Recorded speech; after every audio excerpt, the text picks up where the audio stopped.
I mean, the audience won't be able to see our blooper. Maybe they will. Maybe we'll throw it in there. I don't think it's funny enough. Blooper reels are great until they're like too baked into the process, and it's just like you're like, yeah, I didn't need to see that. You know, you remember when they started putting them in like every theatrical comedy. And some of them were so clearly staged, like, or like they were really like pushing up, like, we know this is gonna be on the blooper reel. I fucking hated that so much. Horrible. It was like an early 2000s thing. I remember very distinctly. Yeah, it was like DVDs. Yeah, it's for the DVD. Yeah, the DVD extra bullshit. And then they started doing them for like cartoons and shit too, which actually Pixar, it was funny. Anyone else, no, fuck you. Right. But they were kind of making fun of just like the bloopers in general. Yeah, right. Exactly. So it made it funny. Mm-hmm. It felt self-aware and good. Yeah, cute. Yeah, I was saying I miss DVDs because they used to have the like secret section. If you're like fucking around with the controller, if you press like right or something on certain options, you'll like find a little hidden icon. You know, there was like these like Easter eggs in DVDs sometimes. Like, you never know if like your DVD would have one or not. You kind of I do not miss DVDs, and that's kind of a foreign feature to me. But I just don't miss waking up to the DVD menu. I don't know if any of y'all had that experience. Oh yes, yeah. You don't? You really don't? I kind of liked it. And the memory was like so limited that it was like not even 30 seconds of like music.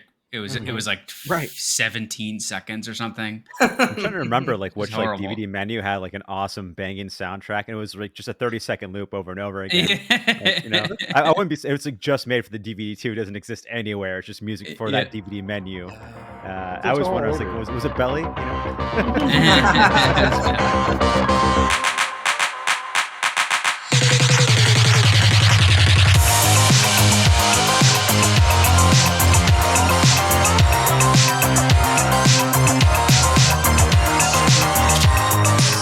The dealer that makes you watch the menu to Belly 130 times before, right? It's his kid's favorite song. That's the horror of it. You don't realize how subliminally, I can't ever say that word right. Subliminal. I still can't say it right. You don't realize how it affected you subconsciously while you were sleeping, that you listened to half of the Belly DVD menu on repeat for like 3 hours until you woke up in a sweat, like, oh God, fucking turn that shit off. Go back to sleep. I've had that experience. I did that with Fight Club. I think more than once, actually. That's another good one. Yeah, the Chemical Brothers little soundtrack was that was a good little loop. Chemical Brothers, I remember that. Well, before we got into bloopers, before we started, or Dust Brothers. I'm so sorry. Don't come after me. Because I won't read it probably. All I was trying to talk about and then realized that my camera was wrong was that right before the show, like minutes before, I was like, oh God, can I get this done before we start recording? Is that, you know, I'm sure everyone else experiences this. You have doors in your house with the seasons, the moisture, the temperatures, they shift. And so there's one in the basement. There's a bathroom right back here that the door has gotten really fucking bad. Like you have to push it, and it makes a crazy like sound every time you open and close it. And it's been driving me fucking crazy. And like I had this like epiphany, like, hey, I remember I used to hang doors. I used to work with a guy. He helped me out when I alluded to this last week when I had my crazy hippie life. He paid me to come work with him, where he was a contractor for Home Depot, and he would hang doors. People would order the doors, and then they'd come to him. They'd pay somebody to come put the doors in, and he was that guy. And I was so broke trying to like live playing in bands and stuff that, you know, I put out a call probably on Facebook, like, if anybody's got a lead on jobs, help me out. And he was like, you can come work with me. And I was like, okay. And it sounded great at the time. Looking back on it, he was literally just like taking me on jobs with him and like paying me what he could out of his pocket. And I was not contributing hardly anything at all. But I did learn a lot about doors and hanging them and door knowledge. I just haven't used it in years. And so this fucking door, you know, it's making this sound like a fucking Yeti or something every time. And so First I just took the hinges off to see if I could tell. Is like sometimes people put shit in there to do exactly what I'm talking about to fix it. Well, there's nothing in there, so I kind of was like, fuck it. Then I remembered the trick is you just get a little piece of cardboard. If it's got to be thin, you take the hinge off, you unscrew it from the door, you put it in between, depending on which way the door is going wrong. So this one, it was hitting the top, right? It was rubbing against the top. So I just tucked in a little piece of cardboard, zip, zip, zip. And so that pushed the door out and down. And it did it? And I closed it and it clicked so nicely. And I came and sat down for the podcast feeling so...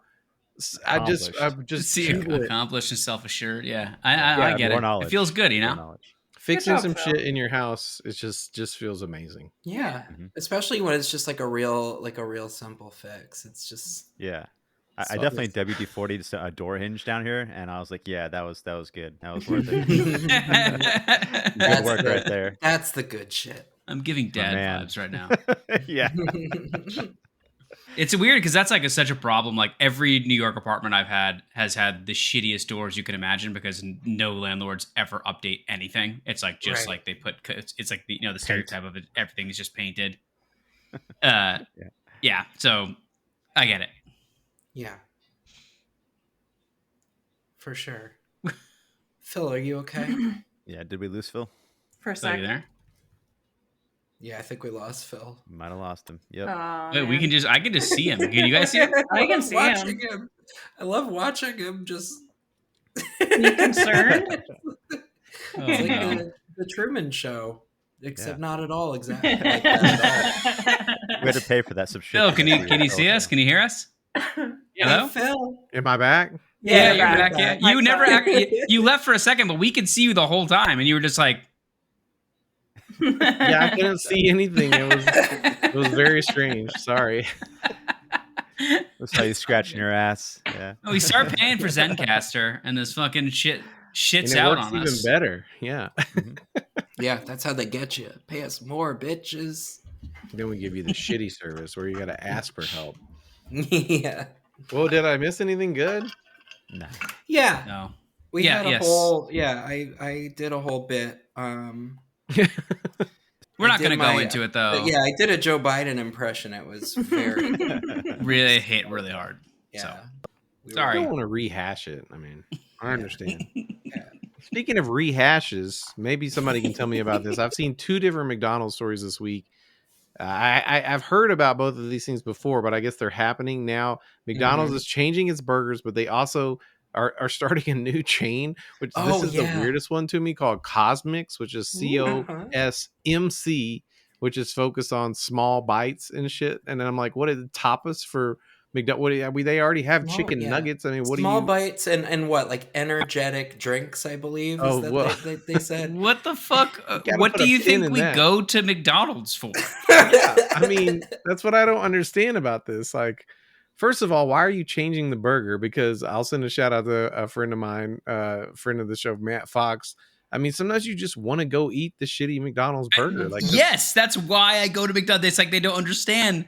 I want the garbage burger sometimes. It's its own thing. It's not even a burger to me. It's McDonald's. Right. It's a McPatty. It's a grease sponge. It's literally like the thinnest burger. So you have to get like 2 or 3 of them to equal like an actual burger.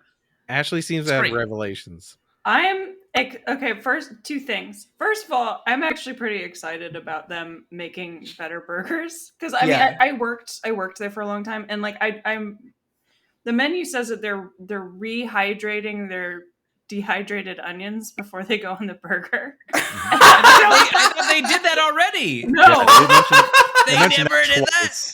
You haven't been rehydrating them this whole time? Yeah. And I just assumed that they needed to do that. Because, like, why would you not do that?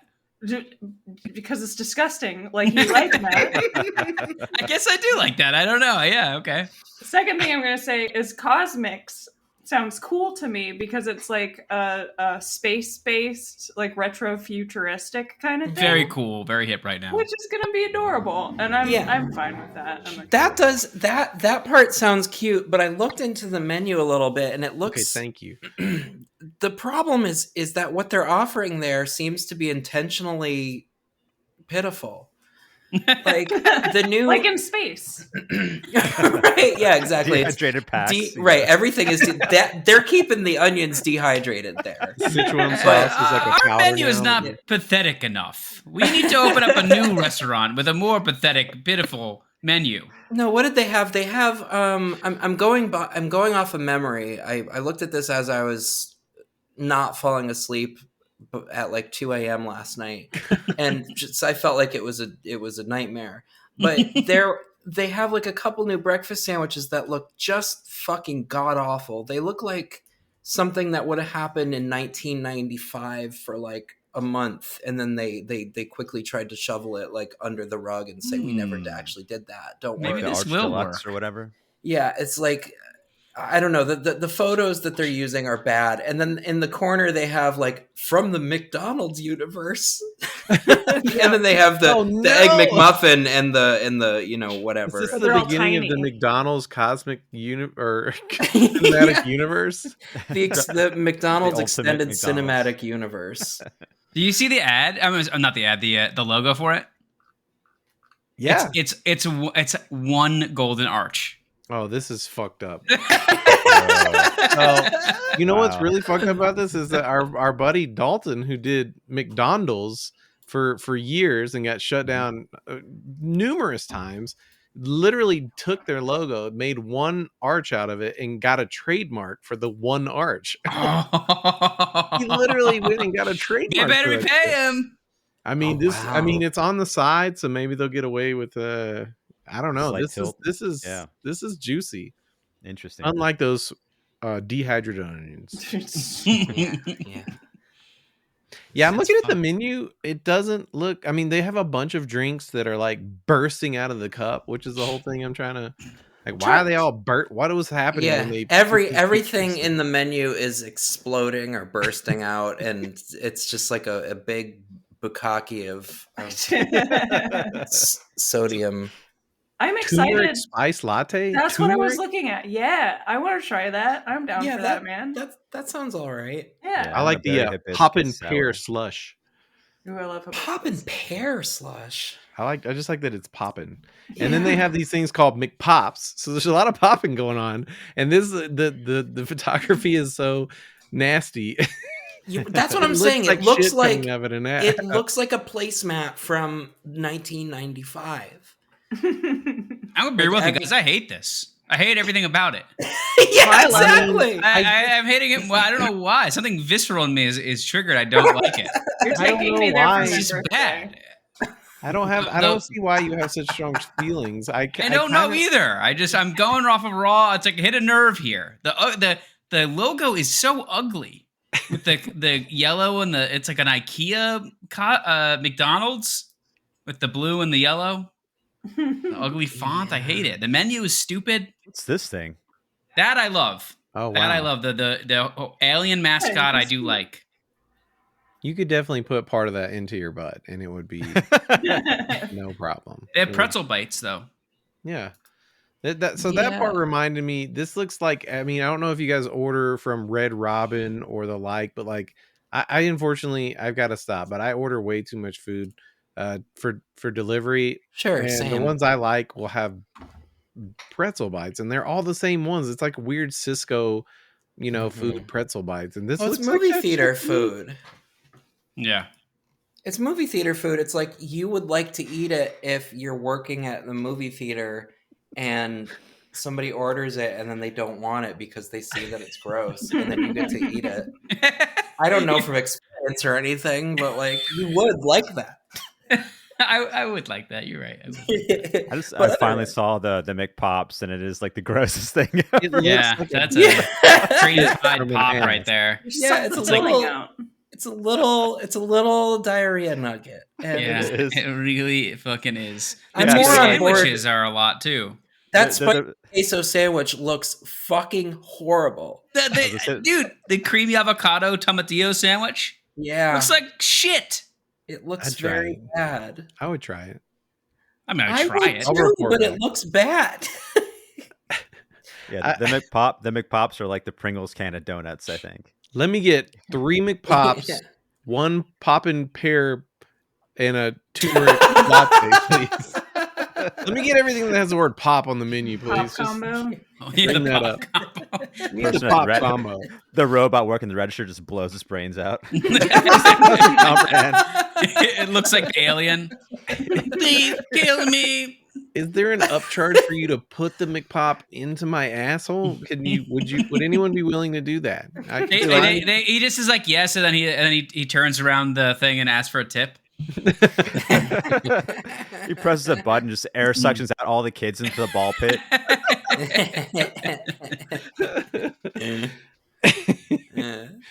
I'm not going to be able to get over from the M universe. That's going to bother me for weeks, because it just reminds me of Elroy Craich, or I can't remember which one of the personas it is, talking about the Marvel Cinema universe-fication of, McDonald's-ification. It was like all these things that are just basically talking about reducing experiences to the lowest common denominator, and then the corporations are just like, yes, thank you, great idea, let's run with that. Can we get somebody on that right now? Like, we need, yes. No, it's fine, we're totally self-aware, we get it. Basing human experience, this is perfect. Can we tie Marvel into the McDonald's universe? Can Thanos have his own burger? Oh, Grimace shakes with Thanos infinity sprinkles on top. Oh, can we and Rick and Morty too, so that we can get Rick all and those Morty in your Harry Potter house is also announced to you when you order. I would like to try some of those McPops with the Thanos cum in them. That would be great. I will say the sour cherry burst, that looks like it's good. Okay. All right, Matt has been swayed. So the Succ conclave has been moved to the first CosMc's restaurant in Houston, Texas. Everyone, sorry, we were going to. Wait, I thought it was in somewhere in Illinois. I can't keep up. Yeah, no, I thought the first one was going to be in Bolingbrook, Illinois. We changed it so many times. Yeah. I'd be like offended if McDonald's chose to open the first CosMc's in my state or like my city. Yeah, he's like, you guys think so? We need the dumbest morons. We need the stupidest pieces of shit who'll eat garbage. Well, that was like, I remember when Burger King did their did hot dogs for a little while. Mm-hmm. No, I remember. Yeah, I think they unveiled those. I think they unveiled those again in Illinois. I think it was like near Chicago. And so everybody in Chicago was like, what the fuck? Yeah, right. Hey guys, we do hot dogs over here. Like, yeah. A&W's lane. You need to stay out of A&W's lane, or you're gonna get fucking shanked. No, the hubris of these corporations is unmatched. I think. Although it is no match for my shame, because the McDonald's wings I really enjoyed. Yeah. Did you eat them when they were like, you could get like 20 of them for $4? Yeah. Uh-huh. Yeah, that was the time to. Winnie? That was the. Yeah, it's crazy. For $4? Yeah, well, I think I said on this podcast they tried selling the wings for like, I think it was like 2 or 3, 4 years ago now with the Mighty Wings, and they and it was like a total whiff. Like nobody bought them, so they were like, it had all these wings that they needed to like get rid of, and they were just like, come buy the wings, like as many as you want for $5. Like we'll fill a rucksack with them, and you could just. Yeah, it was really, really funny. Rucksack. Well, wing satchel. As Justine would say, a tight. I don't know, what is that? A tight 10 on McDonald's. So maybe we ought to touch on some other things. Which I'm going to just force this transition. There's nothing eloquent about it. I have to talk about Love Has Won, the documentary. I don't know if anyone else watched it. I know Willow and I have spoken about it. I did, yeah. Did anyone else watch this? The first 15-20 minutes. I got up to the part where they showed her like partner board or whatever, and they're like, oh, and there's Trump on there. He's still alive though. Oh yeah. Yes. No, I didn't get to see it. There. Yeah. So the board contains all the other spirits that she has been, her previous lived lives and bonded with. Yeah. Which when you point to Donald Trump, who is still alive, you're like, wait, what? How does that work? Yeah. Well, no, some of the people, I think some of the people, they weren't crazy. So I think some of those other people were different. I think she had been Marilyn Monroe, right? And she had also been Joan of Arc. Joan of Arc, right? That was on the journal list, but I don't. was more like spiritual partners, I think, or something. Yeah, because like Robin Williams was still alive when she was, and some other people that they were showing, but like John Lennon. But what's the premise of the documentary? Go ahead. It's this woman named Amy. What was it? Amy Schumer? Amy Poehler. Yeah. Yeah, Amy Schumer. She had the tiniest lips and made a whole cult out of it. This is a bunch of like cult speeches by like a bunch of different like cult leaders. Oh, that's cool. It's like some kind of weird bootleg I found that they don't make anymore. That is really cool. That rules. Hear that. Show. You should just play it for us in the Discord sometime. So what does this woman do? So Amy Carlson used to run a McDonald's. It's worth noting. It is worth noting. That wasn't such a forced transition. Yeah, she was she worked her way up the chain at McDonald's and was a manager at McDonald's, and then she invented CosMc, and then she got really into. Got him. Willow, you're cut out. Your bike just cut out, Willow. Oh no. Uh-oh. There we go. You're back. Sorry, I had to cough. But yeah, so Amy Carlson was a manager at McDonald's, and she got really into this like woo-woo sort of stuff. Yeah, on forums online and stuff. Yeah, talking to people online theories, about new age stuff. Right, and like acid one time, like higher vibration living and that sort of thing. And then I think about a little less than 20 years ago, she had a trip. What was it? I think it was acid, right, Phil? That they said. I don't remember that part of it. I do know they alluded to like she took ecstasy and then something changed. It was ecstasy, yeah. And then she moved out to Colorado to have a relationship with this dude that's like 20 years older than her. Like he's like an old hippie dude. Nothing against him. Everything in the documentary made him seem fine, but like he seemed okay. He's a little bit of a crackpot, but I think his intentions were fine. He was low on the list of the worst people in the documentary. But he became father god, right? And she was mother god, right? They decided that she was the living embodiment of God. Okay, so and there's a masculine and a feminine. She always remained mother god, but there was a series of father gods in this documentary. The first one did not last long at all. She moved right along to another one who was like made the website. He came up with he was like tapped into the marketing world, the Silicon Valley shit, and he came up with her slogan, "Love has won," right? Like that was their thing. They're like, love has won. They would go out and they would sell all this shit, their philosophy on life, their counseling, their life's coaching, spiritual shit from this phrase, love has won. And that guy became father god too, but he didn't last very long either. And then there was, Phil, you got a thumbs up. I do. Did you see that? Yeah, a thumbs up just appeared on your screen there. How? A little like a bubble, and it was like. I think it might be Mother God. Mother God is with us. That was you're doing a great job telling the story. Silver. You got voted to become the new father god. You're Father God 5 now. How did Father God Phil pop up my screen? Or maybe your Father Multiverse 2. Who knows? Anyway, so there's a series of boyfriends that she has. That she just cycled through who were father gods. Yeah, and her followers. That's so weird. Right, and her followers would. There's this stuff is kind of tied in with Q.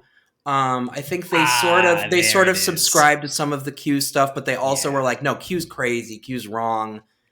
But we still love Donald Trump, and we think this is going to happen, and that's going to happen, and also, I don't know. It's so basically. It gets to a dangerous point when they start like home brewing colloidal silver. And ingesting it regularly and also selling it to their followers for that's very high sums. A whole big side thing of this is that they were just grifters. Like their entire life was that they found places they could live and get high and eat mushrooms, and like I really feel like they really and start forest fires by doing doing sage rituals in an entire house in mid drought. Yeah. So she turned blue, right? Yeah, the end of ultimately she turned blue because she drank silver. The silver, the silver. First of all, insane amounts of colloidal silver. She drank so much silver colloid because she was super lush, like drank constantly, did smoke weed constantly. They didn't tell us all the other stuff they would willingly volunteer that. They'd show her with a wine glass in her hand always, and they talked about that was her medicine, and they all smoked weed actively on they do all these live streams. You can still go to like 5D whatever YouTube channel and see the remaining people doing this. They have no qualms about the level of addictions they have, like being on camera, but like that she was treating her organ failure essentially with drinking like a liter of silver colloid. That's why she turned blue, is because there's people that will say, oh yeah, you could take a shot of this every day and maybe it could have health benefits, and that wouldn't be enough to damage you. But you take like 17 shots a day. There's even people in the documentary that are like joking about how, oh yeah, it won't turn you blue unless you're an idiot about it, unless you don't take it like an idiot. And then the same people proceed to continually feed this woman a jug of silver colloid shit. And it's actually it's very sad, but it's unbelievable. It's unbelievable. Like it is, but it's also very believable because you see the way people act when they find something that they want to believe in, and then all you have to do is continue to make excuses for what's happening. So she was having organ failure. She was having organ failure, but due to her drinking. Yeah. Okay. I wasn't sure like if there was other of the drinking and the colloidal silver, I think. And drugs. Well, the end of the documentary says that her autopsy, claims her cause of death was anorexia. That's another big part of it, is that they get to as Mother God, she's like, she doesn't sleep, she doesn't eat. There's like a whole big fallout about how Mother God, because she's so fucked up all the time, they can't get her to eat, and she like totally berates the followers of the cult because they can't bring her the right food. She's like, I didn't want fucking meatballs. I wanted chicken parmesan. Yeah, she's basically like, she just becomes an abusive mother to these people. These kids had to consult with Robin Williams. They were appointed as oracles. They had to consult with Robin Williams about her food, about her diet, and Robin Williams, who was dead at this point. So they were like praying to Robin Williams to consult what she wanted. Robin Williams was one of her, spiritual confidants. He was one of the like saints of the Mother God. Right. When you asked him questions, he would say "ding ding." I believe. Nanu. Yeah. But yeah, it's really sad.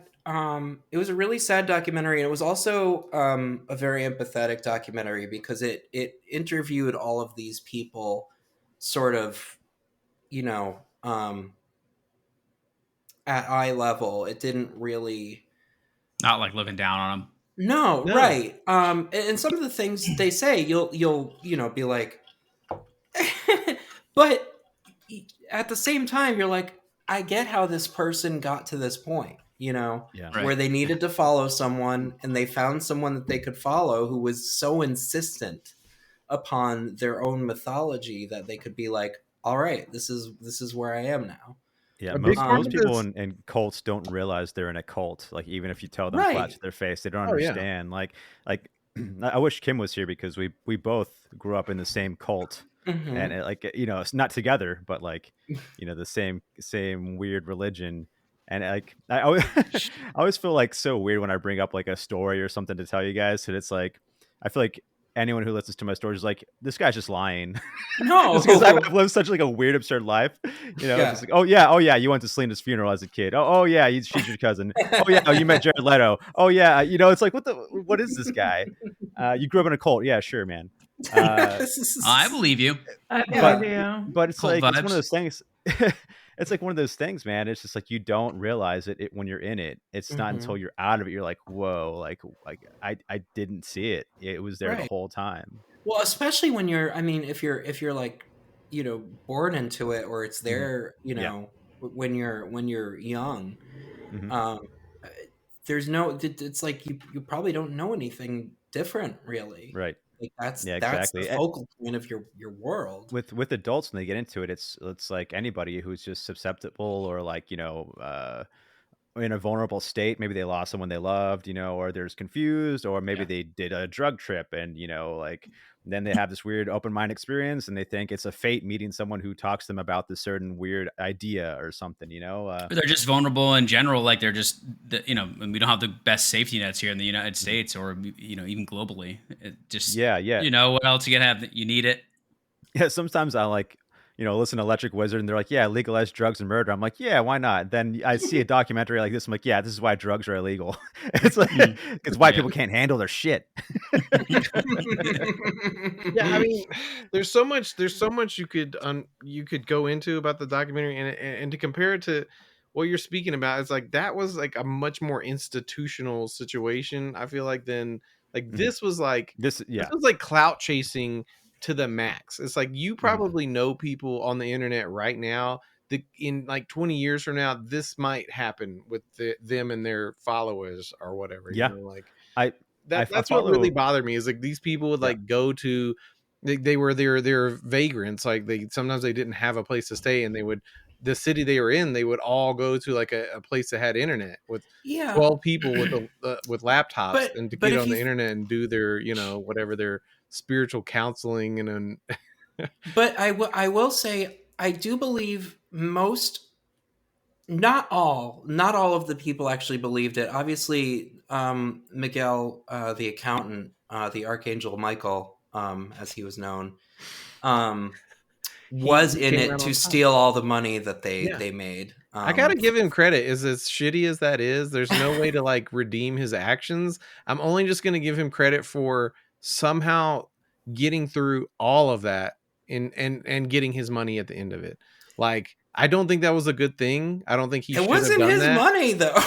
It was the people's money that got scammed by the, you know. Right. I'm not saying he did a good thing. I'm just saying like, wow, how did you manage to make it this far? Like, how did everyone like? I'm imagining he just sat around with a bunch of really drunken high people all the time and never did any of it. And he was like, I'm going to get my money when this is over. He watched the Belly DVD menu so goddamn many times. That would kill a regular man. I've been like keeping an eye on one online where like it's called, I don't know if it's a cult, so please don't sue me if you're in this group, but it's called Kinergy, KINRGY. Oh yeah, that's my group. No. it seems like a type yoga exercise type thing, but it's also getting kind of weird with like, you know, when you start following and looking at these pictures and the things they do and their retreats and stuff, you're like, okay, what really is this, you know? And like, what are they selling here?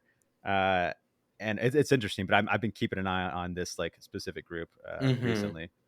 Keep us posted. We'll keep an eye on Kinergy. We'll replace the Balder report, I think. But sorry, to circle back, Phil, just for a second. One example in particular really got me. One person in that documentary, that the I can't remember what her name was. The woman who brought like her children initially, and then had her children taken away from her when they had to move. Her name was Erin, maybe, but that one bothered me. Yeah, but she was absolutely 100% on board with that. She was going there because she needed it. Yeah, I agree. And she believed, because there was at one point she's saying, I have never in my life, I've been abused, I've been this and I've been that, and I've gone through this and that. And this was the first time in my life that I felt unconditional love. And thinking about that, like, that's how you really get people, is you offer them something impossible like that. Mm-hmm. And then you convince them that you're giving it to them. And it's just... until you didn't get my fucking chicken parmesan. Until you made her the worst quesadilla in all of creation. But yeah, that shit was very, very sad. Super sad. Yeah. I mean, but it's worth noting that woman is not different from the source of all this. Mother God had 3 children that she also did, just, you know, she went on to a new life without them, and they do not fuck with her anymore. And like, well, I mean, she also is dead.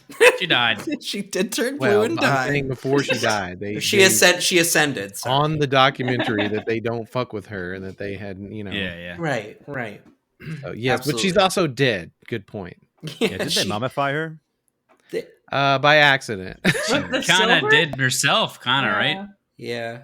That's the thing. That's the thing, is they do sort of leave you with a, like, is Santa real kind of thing? Because her people say that, like, her body temperature never went down after she died, that the electromagnetic... These people are very high all the time. Right. I'm promise you, they are but there's footage of them taking some sort of monitor, like an EMF EKG monitor. It's not an EKG. It's some sort of monitor that you can, like, hold up to something and it will say, like, oh, a metal detector. There's right. There's a load of silver in this girl. But, like, they're to them, the readings were saying, oh, there's life still in this body. And so when she died, that was my other point, is none of these people woke up. Maybe, like, 1 or 2 of them had over the years, but, like, that didn't do it for anybody. That really sealed the deal for all these people. They took her body out to a campground and they waited for aliens to come pick her up. Yes. They were like, they thought Robin Williams was going to come with the starship and oh my God, they're going to nano her. They literally kept her body in a tent with the other Father God that we never even talked about. Yeah, Father Multiverse. Former Father God 3, who became Father Multiverse. God 5. Marvel tie-in. Don't forget about, there was also a Father Multiverse at one point. They called him FM. He literally was referred to by everyone else in the group as FM because he was Father Multiverse. Right. He was cucked by the main Father God who did meth and just became like the alpha Father God. It's very bizarre. I really wish everyone had seen it before we talked about it. We'll do another bonus episode just to unpack it more. But unfortunately, I plan on watching the rest of it for sure. Yeah, I gotta watch it. We're at the end of this mainline episode 83 of the Succ. So I want to thank all the listeners for taking a very deep dive into McDonald's and Mother God of all things, which are connected by some weird. Yeah, this was another McDonald's episode. Yeah, like we've done that before. It's McRib season, so you know. There you go. Father Multiverse was the one who made that McDonald's multiverse galaxy restaurant. Yeah, he's got a picture of him on the wall. Yeah. All right, everyone. Thanks for tuning in to another episode of The Succ. If you want more, join us on Patreon or on Spotify to get premium feed episodes, and join the Facebook group, the Discord, and you can find us on Apple Podcasts. Make sure to review this and say really terrible things about us, because people get really mad if you leave 1 star, and then they leave more reviews and they say you're fucking wrong. This podcast is okay. I give you them 3 stars. What happened? Good night.